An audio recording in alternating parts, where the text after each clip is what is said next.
We can now connect with my colleague Ohiming Teria, who put that report together. He joins us on the line now. Ohiming, this is troubling. One of the accused is a chief of the area where this girl lives. While this matter is being dealt with, is the girl and her family safe?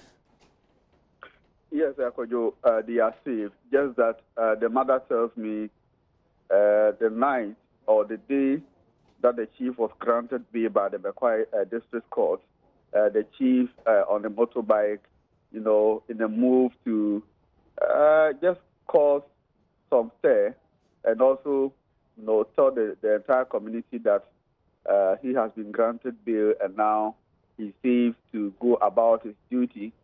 Start on motorbike and maroute, through the streets of the community closer to where they live.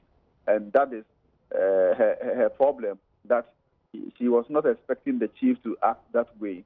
But apart from that, the mother and the 30-year-old girl, as well as her 7 other siblings, are safe at Freso in the Bosome-Frehon district.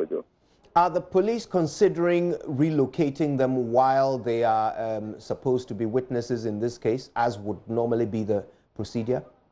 No, for now, I haven't heard police talk about moving them or relocating them from the community. I'm sure if the family raised this issue in the open court, it will compel the court to make pronouncement or take a decision on this to compel police to relocate them. Right. For the family, they are safe, they are okay, except that they are trying to meet the requirements of the court. For instance, establishing the age of the 30-year-old girl, and also to get a medical report signed by a medical superintendent of the Bekwai government hospital. These are the processes that they are going through to ensure that when the next court hearing comes on, they will be able to give accurate information in court and also help in the adjudication of this matter. Right.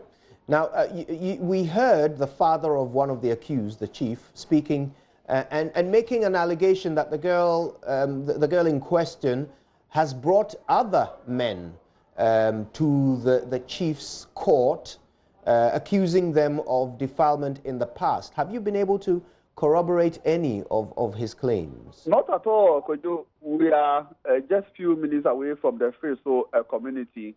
It's one of the farming communities in the Bosome-Frehon district.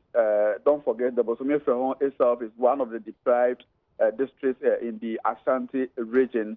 And the information I take from residents, though majority of them are tight-lipped and they wouldn't want to go on record on these issues, what they tell me is that they are not aware of a case of this nature brought against some men or other men by this teenager.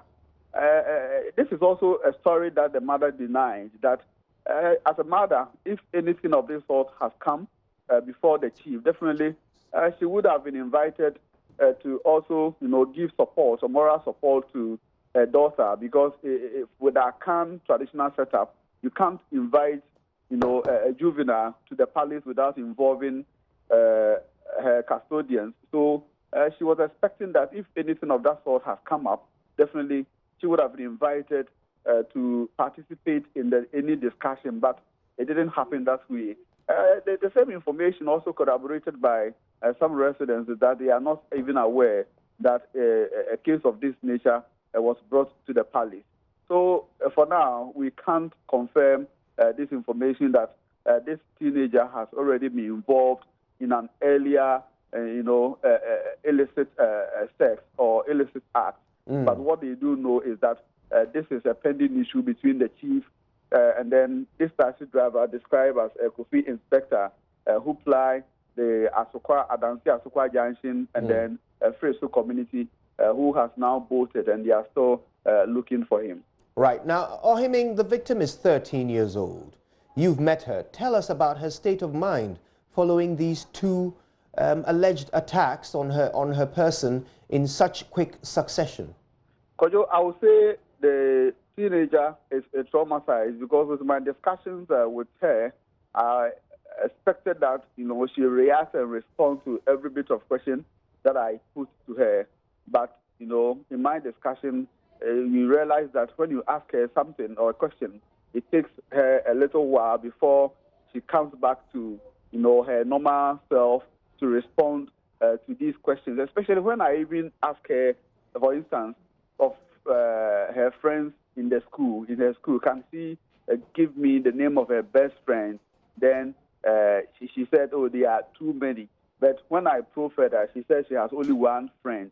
So, and she was not even forthcoming with the answers. This is a simple, maybe I would say, simple question that she should have responded in the quickest time. But she was reluctant to respond to some of these questions. And I'm not surprised, because when we got to the house, the family house, she was already lying on a piece of a mattress, though the other girls of her age were actively involved in other, some activities or the other, but she was lying down. And when I asked her mom, she told me the girl is still, in pain. She's still suffering. It's something that she wants to get support to, get medical attention for her. So for me, I would say she is not even in the right frame of mind. I asked her several questions, and her response tells me, as a casual observer, this is not somebody who is up to herself. Right. Have social services in that area been made aware of this matter? Is there any psychological support being offered to the girl and her family? Unfortunately, there's no such support for her at this point in time. And don't forget, the case first, it was first brought before the Bekwai District Court just last week, and they are expected to go back, or the reappearance will be next month, in June. This issue has not come to the attention of social workers. Even the mom tells me she is all alone in this case, except that a few of the community members who have the courage and the guts, to give her that moral support are supporting her. This is a woman. Right. It would appear we've lost contact with Ohiming Teria there.